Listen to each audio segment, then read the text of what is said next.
يهدي الله فلا مضل له ومن يضلل فلا هادي له. أشهد أن لا إله إلا الله وحده لا شريك له وأشهد أن محمدا عبده ورسوله. கண்ணியத்திற்குரிய எல்லாம் அல்லாஹ்வுடைய தூதர் நபிகள் நாயகம் ஸல்லல்லாஹு அலைஹி வஸல்லம் அவர்களின் மீது அவர்களுடைய சொல் செயல் அங்கீகாரம் ஏற்று தங்களுடைய வாழ்க்கையை அப்படியே அமைத்துக் கொண்ட சத்திய சஹாபாக்களின் சாதி தொழில் அல்லாஹ் ரப்பல் ஆலமீன் நம் மீது கடமையாகி இருக்கின்ற ஜும்மாவை நிறைவேற்றுவதற்காக இங்கே குழுமி இருக்கும் நம் அனைவரும் மீதும் அல்லாஹ்வுடைய சாந்தி சமாதானம் என்றென்றும் நின்று நிலவட்டுமாக. கண்ணியத்திற்குரிய சகோதரர்களே, அல்லாஹ்வையும் அவனுடைய தூதரையும் நம்பிக்கை கொண்டிருக்கக்கூடிய நாம் நம்முடைய வாழ்வில் நபிகள் நாயகம் ஸல்லல்லாஹு அலைஹி வஸல்லம் அவர்கள் கற்றுத்தந்த அனைத்து நல்ல பண்புகளும் விண்ணி விழுற வேண்டும். அப்பொழுதுதான் இஸ்லாம் ஏகத்துவம் இந்த பூமியில் வியாபித்து பரவி இருக்கும். இந்த அடிப்படையை விளங்கிய ஒரு சமுதாயம் தான் நாம். அல்லாஹ்வுடைய தூதர் ஸல்லல்லாஹு அலைஹி வஸல்லம் அவர்கள் உருவாக்கிய சமுதாயம் தங்களுடைய வாழ்வியலை மிக அற்புதமாக வாழ்ந்து காட்டினார்கள். அந்த வரலாறுகளை எல்லாம் படித்து பண்பற்ற ஒரு சமுதாய மக்களாக நாம் இருக்கிறோம். அல்லாஹ் ரப்பல் ஆலமீன் திருமுறை குர்ஆன்ல சொல்லி காட்டுகிறான், வத்தகு யௌமன் துர்ஜஊன ஃபீஹி இலல்லாஹ். அல்லாஹ்விடம் திரும்ப கொண்டு வரப்படக்கூடிய அந்த நாளை பயந்து கொள்ளுங்கள். இது அல்லாஹ்வுடைய எச்சரிக்கை. ஒவ்வொரு மூமின்களுடைய உள்ளத்திலும் ஆழமாக பதிந்திருக்க வேண்டிய ஒரு சொல். அல்லாஹ்விடம் திரும்ப கொண்டு வரப்படக்கூடிய அந்த நாளை பயந்து கொள்ளுங்கள். அப்ப இந்த உலகம் என்பது நமக்கு நிரந்தரம் அல்ல, மறுமைதான் நிரந்தரமான வாழ்வு. அந்த மறுமை நாளிலே படைத்த இறைவன் நம்மை எல்லாம் நிறுத்தி வைத்து விசாரணை செய்வான். அவனுடைய விசாரணைக்கெல்லாம் பதிலளிக்கிற அளவுக்கு ஆற்றலும் திறனும் அறிவும் நமக்கு இருக்கிறதா என்று சொன்னால் இல்லை. படைத்த இறைவனுடைய கருணையை கொண்டு மட்டும்தான் சுவனம் சொல்ல முடியும். அப்படிப்பட்ட நிலையில் வாழுகிற நாம் நபிகள் நாயகம் ஸல்லல்லாஹு அலைஹி வஸல்லம் அவர்கள் நமக்கு கற்றுத்தந்த ஏராளமான நல்ல பண்புகள் நம்மிடத்தில் இடம்பெற வேண்டும். இந்த பண்புகளை பற்றியெல்லாம் விளக்கமாக அறிந்த மக்களாகவும் இருக்கிறோம். பிறருக்கு பல்வேறு மணி நேரங்களில் எடுத்துச் சொல்கிற ஆற்றலும் அறிவும் நமக்கு இருக்கிறது. மனிதன் என்கிற அடிப்படையில் நம்மிடத்தில் அதில் இல்லாமலும் போய்விடுகிறது. அதான் மிக முக்கியமான விஷயமாக கவனிக்கப்பட வேண்டிய விஷயமாக. எந்த அளவுக்கு என்று சொன்னால், நபிகள் நாயகம் ஸல்லல்லாஹு அலைஹி வஸல்லம் அவர்கள் ஒரு சபையில் இப்படி அமர்ந்திருக்கிறார். சஹாபாக்கள் கூட அப்படி அமர்ந்திருக்கிறார். அந்த பக்கமா இடது கையில ஒரு ஜோடி செருப்பை எடுத்துக்கொண்டு ஒரு நபி தோழர் அப்படியே செல்லுகிறார். நபிகள் நாயகம் ஸல்லல்லாஹு அலைஹி வஸல்லம் அவர்கள் சொல்லுகிறார்கள், அதோ செல்கிறார் சொர்க்கவாசி, அதோ சென்று கொண்டிருக்கிறார் சொர்க்கவாசி, அதோ செல்லுகிறார் சுவனவாசி என்று நபிகள் நாயகம் ஸல்லல்லாஹு அலைஹி வஸல்லம் அவர்கள் சஹாபாக்களுக்கு மத்தியிலே அறிவிப்பு செய்கிறார்கள். சஹாபாக்கள் அமல்களில் அவர்கள் சொல்ல வேண்டிய அவசியமே இல்லை. அல்லாஹ்வுடைய மார்க்கத்தில் கற்றுத்தரக்கூடிய இபாதத்துகளை அதிகமாக செய்வதில் ஆர்வம் உடையவர்கள் தான் சஹாபாக்கள். அப்ப அல்லாஹ்வுடைய தூதர் அவர்கள் வாழுகிற காலத்தில் நபி தோழர்களுக்கு மத்தியிலே ஒரு மனிதரை அடையாளப்படுத்தி அதோ செல்கிறார் சுவனத்திற்கு சொந்தக்காரர் என்று சொன்னவுடன் அந்த சபையில் இருந்த இப்னு உமர் ரலியல்லாஹு அன்ஹு என்று சொல்லக்கூடிய ஒரு நபி தோழர், உமர் ரலியல்லாஹுடைய மகன், அவர் பயங்கரமான ஒரு ஆர்வமான ஆள். இலக்கியம் அவரை பத்தி சொல்லும் போது எப்படி சொல்லுவாங்கன்னா, நபிகள் நாயகம் ஸல்லல்லாஹு அலைஹி வஸல்லம் அவர்கள் ஒரு வழியில் நடந்து சென்றார், நான் இதன் வழியாக நடந்து செல்வேன். அழிச்சுவடை பின்பற்றக்கூடிய மக்கள் அப்படின்னு சொல்லுவாங்க. நாமும் கூட பிரார்த்தனை செய்வோம், இறைவா அல்லாஹ்வுடைய தூதருடைய அழிச்சுவடை பின்பற்றக்கூடிய நல்ல மக்களாக எங்களை ஆக்கிட அல்லாஹ் என்று முறையிடுவோம். ஆனா நம்முடைய வாழ்வில் இந்த உலகம் நம்மை அவை பிணைத்து இருக்கிறது. அழிச்சுவடு என்பது அடுத்த சூடை தேடி ஓடுகிறது. ஆனா இப்னு உமர் எப்படின்னு கேட்டா, அடிச்சுவடை பின்பற்றக்கூடிய ஒரு நபி தோழர், அந்த வழியாக ரசூலுல்லாஹ் சென்று ஒரு இடத்துல இறங்கி இளைப்பாற அமர்ந்திருந்தால் நான் இங்கு அமர்வேன். அது சுன்னத்து கிடையாது. நான் அமர்வேன், ரசூலுல்லாஹ் உட்கார்ந்து இருந்தாங்க. அல்லாஹ்வுடைய தூதர்கள் ஒரு இடத்தில் எச்சில் துப்பினார்கள், நான் துப்புவேன். அப்படிப்பட்ட ஒரு நபித்தோழர் தான் இப்னு உமர் ரலியல்லாஹு அன்ஹு சொல்லக்கூடிய நபித்தோழர். அவர் என்ன செய்யறாருன்னு கேட்டா, அல்லாஹ்வுடைய தூதர் ஒருத்தர் சொர்க்கத்துக்கு சொந்தக்காரன் சொல்லிட்டாங்களே, அவர் என்ன பிரதானமான வணக்க வழிபாடுகளில் இபாதத்துகளை செய்து கொண்டிருக்கிறார் என்பதை அறிந்து கொள்வதற்காக அவரை பின்துயர்ந்து பயணித்து கவனித்துக் கொண்டே இருக்கிறார். 3 நாட்களாக, ஒரு நாள் 2 நாள் கிடையாது, 3 நாட்களாக அதற்காக நேரத்தை ஒதுக்கி அவர் என்ன காரியங்களை செய்து கொண்டிருக்கிறார் என்பதை அறிந்து கொள்வதற்காக அவரை பின்துயர்ந்தே கவனிக்கிறார். பிரதானமான வணக்க வழிபாடு ஒண்ணு இல்லை, எல்லாரும் மாதிரி இருக்கிறார். அப்ப அவரை என்ன செஞ்சாரு கேட்கிறார், தோழர் அவர்களே, நபிகள் நாயகம் ஸல்லல்லாஹு அலைஹி வஸல்லம் அவர்கள் உங்களை சுவனவாசி என்று சொன்னார்கள், நீங்க பிரதானமான வணக்க வழிபாடுகள் என்ன செய்றீங்க அப்படின்னு கேட்கிறாங்க. அப்படியா, என்னையவா சொன்னாங்க? அல்லாஹ்வுடைய ரசூல் சொன்னாங்களா? நான் பெருசா ஒண்ணும் செய்ய மாட்டேன், என் மீது கடமையாக்கப்பட்ட வளமையான வணக்கங்களை நிறைவேற்றுவேன். அவர் சொல்றார், என் மீது கடமையாக்கப்பட்ட வளமையான வணக்கங்களை நிறைவேற்றுவேன்.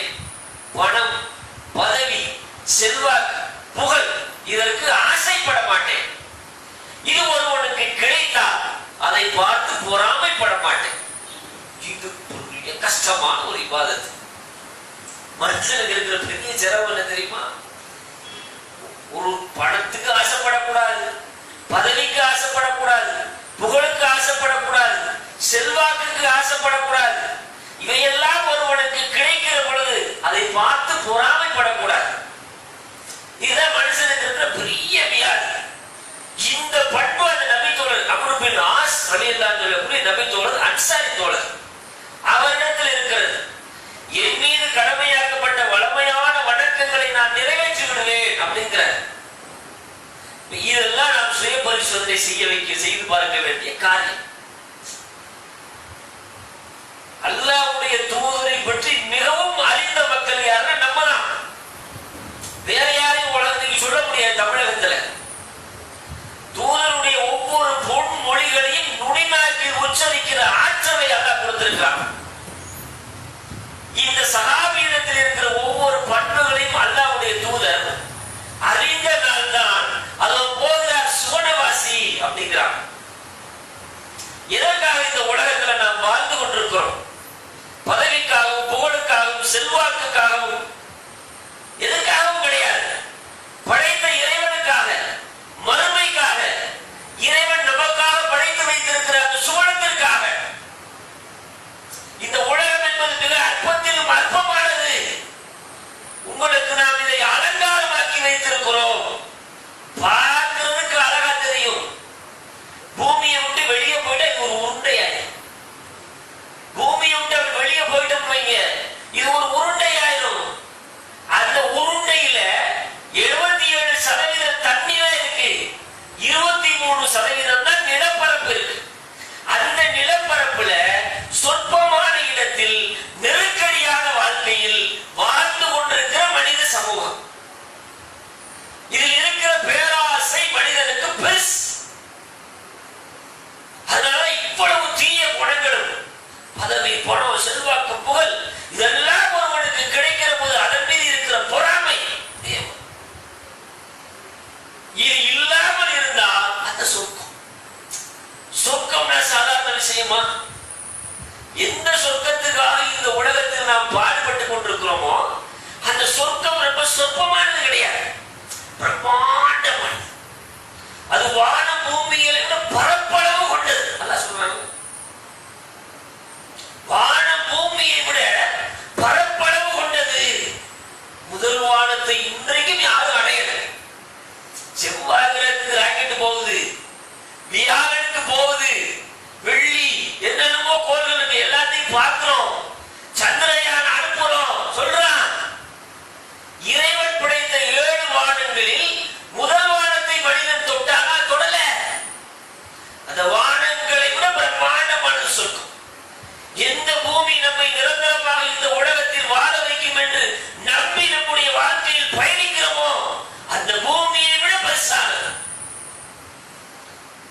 நபிகள் நாயகம் ஸல்லல்லாஹு அலைஹி வஸல்லம் அவர்கள் சொர்க்கத்தை பத்தி சொல்லுகிறார்கள்.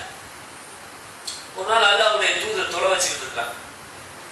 தொலை வச்சு கொண்டிருக்கும் போது சஹாபாக்கள் கூட பின்னாடி நிற்கிறார். அப்ப அல்லாஹ்வுடைய தூதர் அவர்கள் எதையோ பிடிப்பதை போன்று அப்படி போறாங்க. சஹாபாக்கள் கூட கவனிக்கிறாங்க. சலாம் கொடுத்து தொழுகை முடிக்கிறாங்க. அல்லாஹ்வுடைய தூதர் அவர்களே, என்றைக்கும் இல்லாமல் இன்றைக்கு எதையோ பிடிப்பதை போன்று நீங்கள் சென்றீர்களே, என்ன கேட்கிறாங்க. அல்லாஹ் எனக்கு சொர்க்கத்தை காட்டினான், சொர்க்கத்தில் உள்ள ஒரு மரத்தை காட்டினான், மரத்தில் உள்ள ஒரு குடையை காட்டினான், குடையில் உள்ள ஒரு பழத்தை காட்டினான். அந்த பழத்தை நான் பறிக்க முற்பட்டேன், அல்லாஹ் எடுத்துக்கொண்டான். அதை மட்டும் நான் பறித்திருந்தால் இந்த உலகத்தில் உள்ள அனைவரும் சாப்பிட்டாலும் தீராது. அப்படி ஒரு சொர்க்கம். சொர்க்கம் பரிசு பழம் 200 கோடி பேர அற்பம். கியாமத்து நாள் வரைக்கும் எவ்வளவு பேர் இந்த பூமியில வர இருக்கிறான்னு தெரியல. போனவே வர்றவே எல்லாத்துக்கும் கொடுத்தாலும் தீராது. அப்படிப்பட்ட ஒரு சொர்க்கம். பேராசை எங்க வைக்கணும், பொறாமை எங்க படணும்? சொர்க்கத்தின் மீது படணும். இறைவன் நமக்காக தயார் செய்து வைத்திருக்கிற அந்த சுவனத்திற்காக நம்ம தயார் செய்யணும். எத்தனை கோடி இந்த உலகத்துல சம்பாதிச்சுட்டு போட்டுப்பாங்க, கடைசியில ஆளுக்கு கூடுதானே. அந்த காலத்திலிருந்து இந்த காலம் வரைக்கும் எவனுக்கெல்லாம் ஞானம் பிறந்ததோ, திருக்குறானை படிக்காதவனா இருக்கட்டும், படிச்சவனா இருக்கட்டும், அல்ல வேறு பல வித ஆன்மீகங்களை அறிந்தவனாக இருக்கட்டும், அவனெல்லாம் சொல்ற வார்த்தை என்ன? அட எவ்வளவு சம்பாதி, கடைசியில 6க்கு 3 அடக்க செஞ்சுட்டு எதிர்த்து போயிட்டே இருக்கும். 7க்கு வந்தவன்லாம் தாலியா இருப்பான் சொல்லுவான்ல எளிமையா. மௌத்து வீட்டுக்கு வந்தவன்லாம் தாலியா இருக்க முடியும், விதவையா உட்கார்ந்துருப்பான் அப்படின்னு சொல்லுவாங்க. அவ வந்தவன் என்ன செய்வான்? வாழ்ந்தா இருந்தா செத்தா புதைச்சாச்சு போயாச்சு. எது அவனுடைய மறுமை வாழ்வு, அதுதான் முக்கியம். நபிகள் நாயகம் ஸல்லல்லாஹு அலைஹி வஸல்லம் அவர்கள் சொர்க்கத்தை பத்தி ரொம்ப எளிமையா சின்ன சம்பவமா சொல்றாங்க. எப்படின்னு கேட்டா, கடைசி மனிதருக்கு இருக்கக்கூடிய தண்டனை சொர்க்க நரகத்துல ஒரு மனிதனுக்கு கடைசியான தண்டனை என்ன அப்படின்னு கேட்டா, நரகத்துக்கு வெளியில இப்படி இடது பக்கமா அவனை நரகத்தை பார்த்து அல்லாஹ் முகத்தை மட்டும் திருப்பி வச்சிருவான். நரகத்தை பார்த்து, நரகத்துக்குள்ளே இல்ல, நரகத்தை பார்த்து இப்படி முகத்தை மட்டும் திருப்பி வச்சிருவான். இந்த வெப்பத்தினால் ஏற்படக்கூடிய முகத்தில் ஏற்படக்கூடிய அந்த கரிச்சல் அவனால தாங்க முடியாது. கத்துவான், என்னடா முகத்தை கொஞ்சம் திருப்பி விட்டுறேன் அப்படின்னு நான் சொல்லுவான். அதுக்கடுத்து எதுவும் கேட்க மாட்டீங்களே, எதுவுமே கேட்க மாட்டேன்டா, என் முகத்தை மட்டும் திருப்பிடுறாங்களா அப்படின்னு நான் சொல்லுவான். சரி, அப்படி முகத்தை திருப்பி கூட வச்சிருவான். இது பார்த்தா அங்க பயங்கரமான ஒரு மரம், அப்படி அருவி நீர் கூட்டிக்கிட்டு இருக்கும். முகத்தை திருப்பி வச்சு கொஞ்ச நேரத்துல என்னடா இந்த மரத்துக்கிட்ட கூட்டி என்ன விட்டுறேன் அப்படின்னு கேட்க மாட்டேன், இனிமே எதுவும் கேட்க மாட்டேன் அப்படியா, சரி வாடா அப்படின்னு இழுத்து கொண்டு அந்த மரத்துக்கு அதுக்கு அடுத்து பிரம்மாண்டமான ஒரு மரம் அருவி அப்படியே பாரு அப்படின்னா, என்னடா அந்த மரத்துக்கிட்ட கொண்டு விட்டுறேன், இப்பதான் கேட்க மாட்டேன், இனிமே கேட்க மாட்டேன்டா அல்லா அப்படியா, சரி வாடா இழுத்து கொண்டு அங்க விடும். அங்க விட்டா அவனுக்கு சொர்க்க வாசல் தெரியும்ல, இந்த சொர்க்க வாசலை பார்த்தவன என்னடா சொர்க்க வாசல்கிட்ட கொண்டு என்ன விட்டுறேன் அப்படின்னு கேட்க மாட்டேன். மனுஷன் இப்படி இருக்கா பாருங்க, வார்த்தை மாறி அங்கேயும் தான் நடக்குது.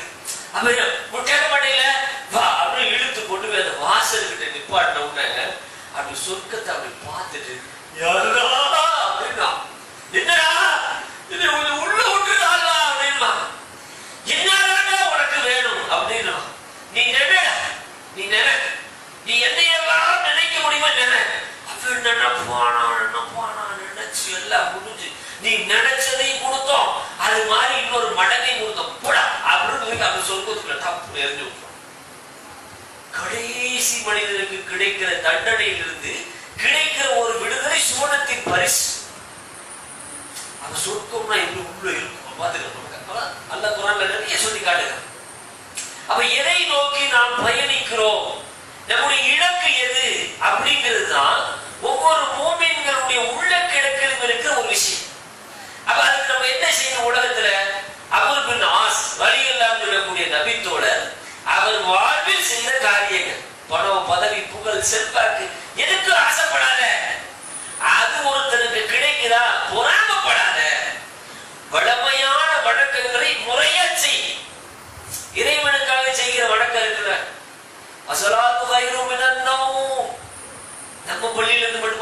வாசனை வரும். நாகர்கோயில இருந்து எல்லா பக்கமும் வரும். ஒரு பள்ளிவாசல் அங்கே இருக்குது, நிறைய பள்ளிவாசல் இருக்குது. யார் அசலாத்து வயிறும் தூக்கத்தை விட தொழுகை மேலானது அப்படின்னு சொன்ன உடனே வாரி சுருட்டி எந்திரிச்சு போய் பள்ளிவாசல பாக்கு கொடுத்துட்டாங்க. யார் போறா? அது அப்படிதான் சொல்லுவாங்க. அதெல்லாம் நமக்கு ஒரு சலுகை. என்னது? தூங்கி எழுந்தவுடன் தொழுது கொள்ளுங்கள், தூங்கி எழுந்தவுடன் தொழுது கொள்ளுங்கள். இந்த சலுகை இருக்குல்ல, அப்புறம் நம்மளுக்கு தூங்கு.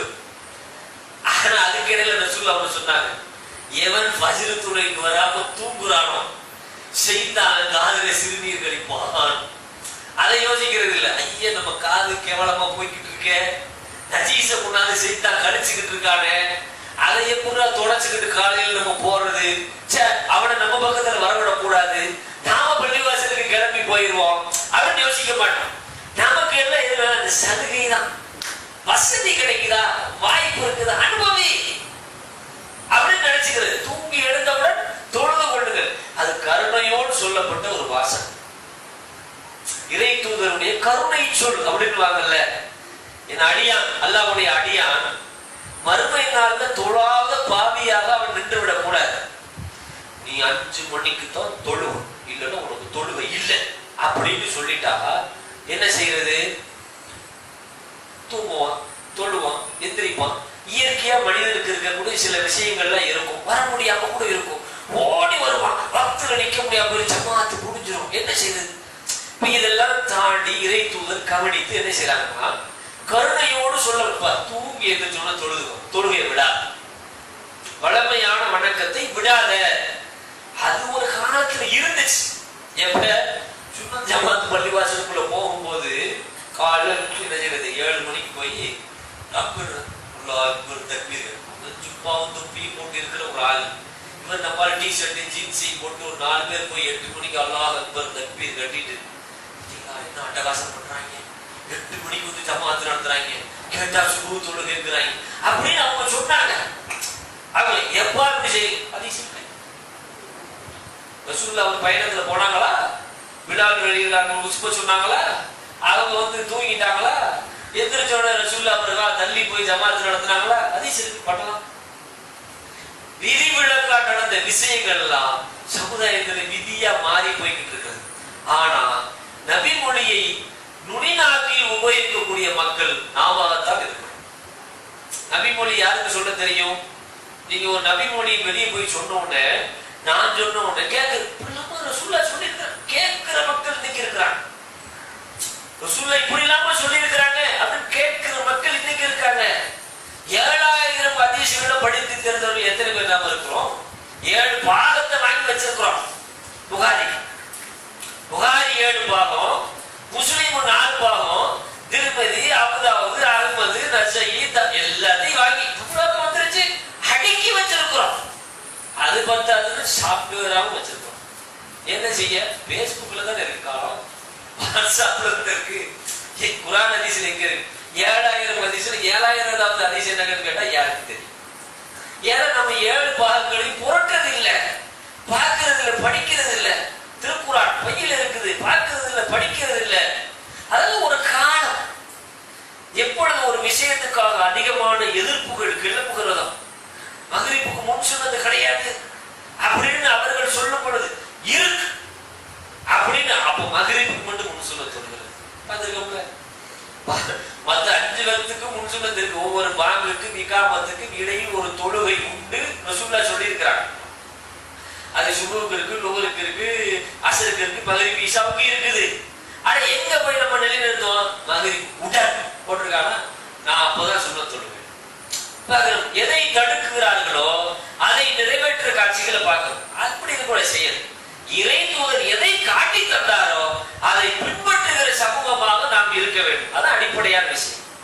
அப்ப இஸ்லாத்தில் எந்த நட்பண்புகள் நம்முடைய வாழ்வில் வரணுமோ அது மின்னி விழுறாத காரணத்தினால்தான் இஸ்லாம் இன்றைக்கும் பெரிய அளவுல தலை தோங்காத மாதிரி ஒரு நிகழ்வு பார்க்கணும். எந்த அளவுக்குன்னா, மனிதன்கிட்ட ஒரு நல்ல பண்பு, மனிதன் இந்த உலகத்தில் வாழுகிற பொழுது நன்றி கெட்டவனாக ஒரு அடியான் இருக்கவே கூடாது. இறைவனுக்கு நன்றி உள்ளவனாக இருக்கும். ஆனா மனிதன் எப்ப வந்து ரொம்ப நன்றியா இருக்குமா அப்படின்னு சொன்னா, எவன் வறுமையிலும் ஏழ்மையிலும் இருக்கிறான் அவன் பெரிய சமூக புரட்சி கூட பேசுவான். நிறைய கம்யூனிஸ்ட் சித்தாந்தங்கள் பெரிய அளவுல 80 வருஷமா இன்னைக்கு பெருசா வளர்ந்து இருக்கிற காரணம் என்னன்னு கேட்டா, இப்ப அது நிலைமை வேற மாதிரி ஆயிடுச்சு. அது இந்திய தழுவிய கட்சியா இல்லையான்னு முடிவு பண்ற அளவுக்கு எல்லாம் மாத்திட்டான். அந்த கடவுள் மறுப்பு கொள்கை அது பெரிய அளவுல வளர்ந்து வந்தது காரணம் என்னன்னு கேட்டீங்கன்னா, ஏழ்மையான இருக்கவும் சாமானியவனாக இருக்கும் டீயையும் பீடியையும் குடிச்சுட்டு பேசுகிறது, முதலாளித்துவம் ஒழிக, தொழிலாத்துவம் வாழ்க அப்படின்னு புரட்சி ஓங்குக, படை நிழுக அப்படின்னு போய்கிட்டே இருந்தான். அச்சமில்லை அச்சமில்லை அப்படின்னா என்னாச்சு? ஒரு நேரத்துல பணக்காரன் ஆகும்போது இது என்னடா கொள்கை, தூக்கி ஓரமா வைடா, நம்ம வட்டி கொள்வோம் கிளம்பிட்டான். அப்ப மனிதன் ஏழ்மையும் வறுமையில் இருக்கும்போது புரட்சி பேசுவதும், அவனுடைய வறுமை எல்லாம் தளர்ந்த பிறகு அவன் பெரிய அந்த செல்வத்திற்குரிய காரியங்களை செயல்படுவது பார்க்கிற. இதை பார்த்தா என்ன சொல்லுவோம் மனுஷன், சரி நன்றி கேட்டவனா உங்களுக்கு நல்ல பண்பு இருக்கு அப்படின்னு நினைச்சோம். நமக்கே அரசாங்கம் வந்து செய்யறேன்னு சொல்லிட்டு செய்யறேன்னு சொல்ல நம்ம நன்றி கேட்ட அரசாங்கம் நமக்கு ஒன்றும் செய்யாம போயிருச்சு அப்படின்னு சொல்லுவோம்ல. ஆனா இறைவனுக்கு நன்றி உள்ளவனாக ஒரு மனிதன் பூமியில் இருக்கவன், அதான் அவனுக்குரிய பண்பு. இந்த பண்பு இன்னைக்கு பெரும்பாலும் இருக்குதா பார்க்கிறோம்ல. ஒரு முன் சென்ற சமுதாயத்துல ஒரு 3 மனிதர்களுடைய வரலாறுகள் நமக்கு சொல்றாங்க. வரலாறு எப்படின்னா, 3 பேர் புகாரில் வரக்கூடிய ஒரு செய்தி. ஒருவர் வந்து தொழுநோயாளியாக இருக்கிறார், ஒருவர் பார்வையற்றவராக இருக்கிறார், ஒருவர் வழுக்கை தலையனாக இருக்கிறார். 3 பேர் இருக்கிறாங்களா? 3 பேருக்கு 3 விதமான கவலை. என்னடா நம்ம தொழுநோயாளியா இருக்கிறோம், யாரு பாக்குறோம்ல, குஷ்டம் இப்ப குஷ்டம் கிடையாது. நான் சின்ன வயசா இருக்கும் போதுதான் குஷ்டம் உள்ள மக்கள் நிறைய பேர் இருப்பாங்க. அவர்களெல்லாம் பார்த்தா யாரும் அருகில் கூட நெருங்க மாட்டாங்க, ஊர் நீக்கம் ஒதுக்கி வச்சிருப்பாங்க. அப்ப இன்னைக்குதான் தொழுநோய்ங்கிறது ரொம்ப சாதாரணமா போச்சு. எந்த ஜிஹெச்சுக்கு போனாலும் சரி இது ஒன்றும் பெரிய விஷயம் இல்லை, சரியாயிரும் அப்படின்னு சொல்லுகிற அளவுக்கு இன்றைக்கு விஞ்ஞானம் வளர்ந்து போச்சு. ஆனா தொழுநோயாளிக்கு ஒரு காலத்துல மதிப்பே கிடையாது, ஊரை நீக்க வச்சிருவாங்க. அப்படி உள்ள ஒரு ஆள் ரொம்ப கவலைப்பட்டுக்கிட்டு இருக்கும் போது அவர்கிட்ட வானவர் வர்றார். அந்த என்னப்பா கவலை, இந்த மாதிரி தொழுநோயாளியா இருக்கேன். அப்படியா, சரி உனக்கு சரியாக்கிட்டோம், உனக்கு ஒரு நிறை மாத ஒரு ஒட்டகத்தை கொடுத்துட்டோம் அப்படின்னு நல்லா சொல்றான். ஒரு நிறை மாத ஒட்டகத்தை கொடுத்தா அது குட்டி ஈனும் அப்படியே பல்கி பெறும், அதுக்காக எல்லாம் கொடுத்துட்டோம். அடுத்த நேரம் போறாரு, அங்க யார் இருக்கிறா? ஒரு பார்வையற்றவர் இருக்கிறார். உனக்கு என்னப்பா பிரச்சனை? என் பார்வையெல்லாம் தெரியணும், அல்லாவுடைய அருளை பூரா நான் பார்த்து ரசிக்கணும், கண்டு தெரியாம இருக்கிறேன் அப்படின்னு அவர் சொல்றாரு. சரி உனக்கு பார்வையை கொடுத்துட்டோம், ஒரு நிறை மாத ஒரு மாட்டையும் உனக்கு கொடுத்தோம் அப்படின்னு சொல்லிடுறாங்க. 3வது ஒருத்தர் போறாங்க, வழுக்கை தலையா இருக்கிறார். உனக்கு என்னப்பா பிரச்சனை? என் நிறைய முடியெல்லாம் வரணும், கருலிங்கெல்லாம் நான் வைக்கணும் அப்படின்னு அவர் சொல்றாரு. சரி ஒன்றும் பிரச்சனை இல்லை, உனக்கு முடிய கொடுத்தோம், உனக்கு ஒரு நிறை மாத ஒரு ஆட்டுக்குட்டியும் கொடுத்தோம் அப்படின்னு கொடுத்துறாரு. இது 3 பேருக்கு 3 விதமான அருளையும் அல்லாஹ் கொடுத்து செல்வதற்கான வழியையும் செஞ்சு வச்சிடறான். இப்போ இந்த 3 பேர் அவர் பெரிய ஒட்டக பண்ணைக்கு சொந்தக்காரர், இவர் பெரிய மாட்டு பண்ணைக்கு சொந்தக்காரர், அவர் பெரிய ஆட்டு பண்ணைக்கு சொந்தக்காரர், இப்படி வளர்ந்து பெரிய இருக்கிறாங்க. ஒரு நாள் அந்த வானவர் எப்படி வர்றாரு? தொழுநோயாளியாகவே வர்றாரு. வந்து சொல்றாரு, வா அல்லாஹ் உனக்கு அருளை கொடுத்தான், நோயை குணமாக்கணும். என்ன மாதிரிதான் நீ ஒரு காலத்துல இருந்த, அவன் தான் செல்வத்தை கொடுத்தான். அல்லாஹ் உடைய உதவிக்கு அப்புறம் உன்னுடைய உதவியை நான் நாடி வந்திருக்கிறேன் அப்படின்னு சொல்றாரு. அப்ப அந்த மனுஷன் சொன்னா, அல்லாஹ் உதவி செஞ்சான் எப்ப? என்னப்பா இப்படி பேசுற? அல்லாஹ் எப்ப உதவி செஞ்சான்? நான் பிறந்ததுக்கு செம ஃபிகர் அப்படின்ட்டான். அழகுனால அழகு, அப்படி ஒரு அழகு எனக்கு வெளிச்சனால எதையதான் தூக்கி வைப்பாங்க அப்படிங்கிற அளவுக்கு பேச ஆரம்பிச்சிட்டான். என் திறமையினால் வந்து அனைத்து செல்வங்கள் அப்படின்னு சொல்ல ஆரம்பிச்சிட்டான். அல்லாஹ் என்ன செஞ்சான்? அடைச்ச அதை பூரா அடிச்சு தட்டிட்டான். எவனை பெரிய ஒரு ஒட்டக பண்ணைக்கு சொந்தக்காரனாக மாத்தி வைத்திருந்தானோ, நன்றி கட்ட இவனுக்கு உலகத்துல எல்லாம் மரியாதை கிடையாது, அடிச்சிரு அப்படின்னு அடிச்சுட்டான். அடுத்து ஒரு கண்ணு இவர் அந்த வழுக்கை தலையா இருந்தார்ல, அவர்கிட்ட போற வழுக்கை தலையாவே போய் கேட்கிற, இப்ப என்னை மாதிரி ஒரு காலத்துல இருந்திய, அல்லாஹ் உனக்கு கொடுத்தானே, அவன் உதவிக்கு அப்புறம் உன் உதவியை நான் நாடி வந்திருக்கேன், நீங்க எனக்கு ஏதாவது உதவி செய்ய அப்படின்னா, நான் எப்ப அப்படி இருந்தேன்? எனக்கு பிறந்தது முடி கீழே வரைக்கும் தொங்குச்சுட்டான். எனக்கு கிடைச்ச செல்வம் என் பூர்வீகமா வந்தது அப்படின்னு சொன்ன உடனே அட நண்டு கேட்ட பயிர அள்ளிட்டா நல்லா அழிச்சிட்டான். அதை கண்ணு தெரியாத மனிதர்கிட்ட போறார், பார்வையற்றவரா போறார். எப்பா என்னை மாதிரி ஒரு காலத்துல நீ பார்வை இல்லாம இருந்த, அல்லாஹ் அவனுக்கு பார்வையை கொடுத்தான், அவன் தான் செல்வத்தை கொடுத்தான், அவன் உதவிக்கு அப்புறம் உதவியை நாடி வந்திருக்கிறேன் அப்படின்னு சொன்னான். அல்லாஹ் தான் கொடுத்தான். நான் பார்வையற்றவனாக இருந்தேன், அல்லாஹ் தான் எனக்கு பார்வையை கொடுத்தான், அல்லாஹ் தான் இவ்வளவு செல்வங்களையும் எனக்கு கொடுத்தான். உங்களுக்கு என்ன வேணுமோ சொல்லுங்க, பண்ணைக்குள்ள போக வேணுங்கிறது எடுத்துக்க. அவன் நன்றி உள்ளவனாக இருந்தா நிறுத்தி வை, அல்லாஹ் அழிக்கல விட்டான். அப்ப என்ன, உலகத்துல நன்றி எப்பொழுது நாம் மறக்கிறோமோ அப்ப அல்லாஹ் அதை விரும்புறதே கிடையாது. நன்றி கெட்ட எந்த பாவியையும் அல்லாஹ் விரும்ப மாட்டான். அப்ப நன்றியை நாம் எப்படி செலுத்துவது, அதான் ஒரு பெரிய பண்பு. உலகத்துல பார்க்கிறோம், நாமளே ஒருத்தருக்கு 10,000 ரூபாய் கொடுத்து உதவி செய்யறோம். 10,000 ரூபாய் கொடுத்துட்டு ஒரு மாசம் கழிச்சு தாரேன்னு சொல்றான். ஒரு மாசம் கழிச்சு போய் கேட்கறீங்க, என்னப்பா 10,000 ரூபாய் கொடுத்தனே நீ தரேன். தருவோம் தருவோம் அப்படின்னு. தருவோம் தருவோமா, தருவோம்ல அப்படின்னு. இல்லப்பா நீ வா, தருவோம்ங்க. எப்ப எப்ப வருதோ அப்போ தருவோம், எப்ப வரும் வரும்போது தருவோம் சொல்றாங்க. எப்படி பேசுற, அப்படிதான். எவ்வளவு கோவம் வரும், காசை வாங்கிட்டு இப்படி அட்டகாசம் பண்றானே, உன்னை சும்மா விடக்கூடாது, இல்லை உன்னை போலீஸ்ல நான் கம்ப்ளைண்ட் கூடு அப்படின்னு சொல்றதை பாக்குறோம்ல. அப்ப மனிதன் ஒரு மனிதனுக்கு நன்றி கட்டமா இருக்கும் போதே நம்மளால சகிச்சுக்க முடியல. படைத்த இறைவன் நமக்கு செய்த அற்புடைகளை நாம எண்ணி பார்க்க முடியாது. எண்ணி பார்க்க முடியாது. இந்த சுவாசம் விடுவதற்கு அல்லாஹ் என்ன செய்ய, நிறைய நன்றி செலுத்தும். வருஷத்து பச்சை மரங்களை பூரா அழிச்சிட்டான், பூரா பசுமையே கிடையாது. ஒரு கார்பன் டை ஆக்சைடு ஆக்சிஜனா எப்படி மாறி வரும், வராம போயிரும்ல. விட்ட கார்பன் டை ஆக்சைடு திருப்பி கார்பன் டை ஆக்சைடா வந்தா விஷமா மாறி செத்துப்போம். அல்லாஹ் என்ன செஞ்சிருக்கான், நீ எவ்வளவு கெட்ட காத்தையும் விடு, நான் அதை சுத்தமாக்கி உனக்கு திருப்பி தரேன். இந்த ஒண்ணு நன்றி சொல்லுகிற ஒரு நம்ம இருக்கிறோமா, சிந்திச்சு பாரு. அப்ப எவ்வளவு நல்ல பண்புகள் அல்லாஹ்வும் அல்லாஹ்வுடைய தூதரும் நமக்கு கற்று தந்திருக்கிறார்கள். இதெல்லாம் குர்ஆன் ஹதீஸ்ல எடுத்து பார்த்து நம்முடைய வாழ்வில் செயல்படுத்தும் போதுதான், அது மின்னி விழுகிற பொழுதுதான் பார்க்கிறவங்க ஆச்சரியப்படுவாங்க. என்ன அந்த பாய் மாதிரி மட்டும் ஒரு வித்தியாசமான தண்ணி கொடுத்துட்டா போய் உட்கார்ந்துறாங்க, சிறுநீர் வடிக்கணும்னா தேடி போறாங்க, தண்ணி இருக்கான்னு கேட்கிறான். அவன் ஆடையை பார், அவன் ட்ரெஸ், அவன் அலங்காரத்தை பார், அவனுடைய தூய்மையை பார். பார்த்து ஆச்சரியப்படுகிற வகையில் முஸ்லிம்களுடைய வாழ்வியல் இருக்கணும். இல்லையே, சகாபாக்கள் எப்படி இருந்தாங்க, வறுமையில் இருந்தாங்க, பசியில் இருந்தாங்க. பார்த்தால் பணக்காரர்கள் நினைப்பார்கள். காரணம் என்ன, தூய்மை.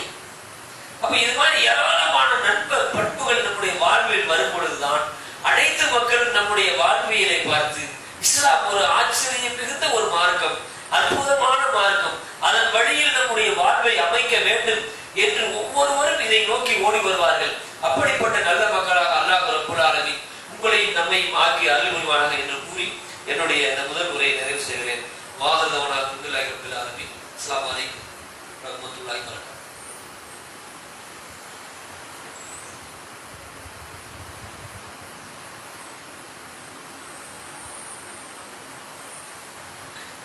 அல்ஹம்துலில்லாஹ். கண்ணியத்திற்குரிய சகோதரர்களே, இந்த முஹர்ரம் மாதத்தினுடைய 9, 10 ஆசுரா நோன்பு நாம் நோக்க வேண்டும். இது நபிகள் நாயகம் ஸல்லல்லாஹு அலைஹி வஸல்லம் அவர்கள் கற்றுத்தந்த ஒரு வழிமுறை.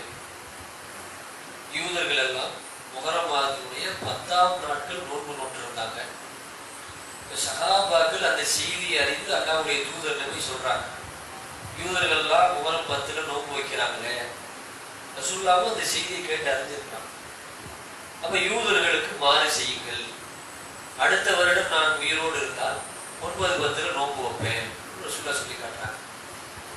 எதுக்காக சொல்லி காட்டுறாங்க அப்படின்னா, யூதர்கள் சொல்றாங்க மூசா நபி அவர்களையும் அவர்களுடைய சமூக மக்களையும் ஃபிரௌனிடத்திலிருந்து அல்லாஹ் கடலை பிளந்து அவர்களை காப்பாற்றினார். அதற்கு நன்றி செலுத்தும் விதமாக நாங்கள் இந்த நோன்பு வைக்கிறோம் அவங்க சொன்னாங்க. அப்ப அல்லாஹ்வுடைய தூதர்கள் சொல்றாங்க, உங்களை கூட நன்றி செலுத்த அதிக தகுதி உடையவர்கள் நாங்கள் தான் அப்படிங்கிறாங்க. அடுத்த வருடம் நான் உயிரோடு இருந்தால் 9, 10 நோன்பு வைப்பேன் அப்படிங்கிறாங்க. யூதர்கள் அவர்களுடைய நபி மூசா நபி நோன்பு வைக்கிறாங்க. ஆனா ரசூலுல்லாஹ் அதை விட தகுதியானது யாரு? மூசா நபியை உண்மைப்படுத்தக்கூடிய ஒரு சமூகம் நம்பலாம். அவங்க மூசா நபியை மட்டும்தான் உண்மைப்படுத்துறாங்க, முகமது நபியை புறக்கணிக்கிறாங்க. அவருக்கு பின்துயர்ந்து வந்த முகமது நபி அவர்களை நாம உண்மைப்படுத்துகிறோம்.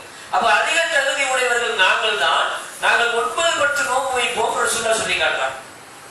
இந்த நோன்பை நீங்கள் நோற்றால் கடந்த வருட பாவங்களுக்கான பரிகாரங்களாக அது அமையும். அல்லாஹ்வுடைய ரசூலுல்லாஹ் சொல்லியிருக்காங்க. அப்ப இந்த முஹர்ரம் மாதம் சொன்னா நிறைய மூட நம்பிக்கை இருக்கு, அது நிறைய டாபிக், அதுக்குள்ள வேணும்.